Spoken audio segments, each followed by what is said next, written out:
সকরাতের ঘাটে আপনার যদি কালিমা নসিব হতে হয়, আপনি পাক্কা ইমানদার হয়ে যান, নামাজি হয়ে যান, নামাজি ইমানদার হয়ে যান। আল্লাহকে ভয় করুন।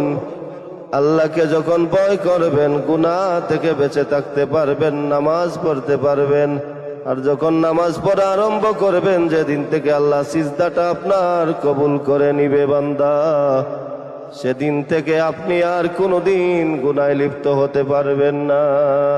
কারণ আল্লাহ রাব্বুল আলামিন বলেছেন, ইন্নাস সালাতা তানহা আনিল ফাহশাই ওয়াল মুনকার ওয়ালা যিকরুল্লাহি আকবার। আল্লাহ রাব্বুল আলামিন বলেন, পৃথিবীতে একটা আমল আমি আল্লাহ দিয়েছি, আমার পছন্দের আমল, যে আমলটা আমার নবীকে হাদিয়া করেছি তার উম্মতের জন্য। যদি তার উম্মত নামাজটা পড়ে নিতে পারে, নামাজের মতো নামাজটা যদি পড়ে নিতে পারে, আমি আল্লাহর মন মতো হয়ে যায়। আমাকে সেজদা করার কারণে আমার বান্দার জন্য আমি গুনাহ থেকে বাঁচিয়ে রাখবো, এবং শুধু গুনাহ থেকে বাঁচাবো তাই না, আমার এই জিকির সবচাইতে বড় জিকির। আল্লাহর নামাজটা হচ্ছে সবচাইতে বড় জিকির।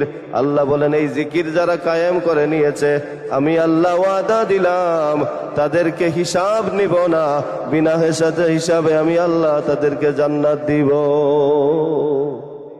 সুবহানাল্লাহ। নিরাশাদারে তুমি আশার আলো,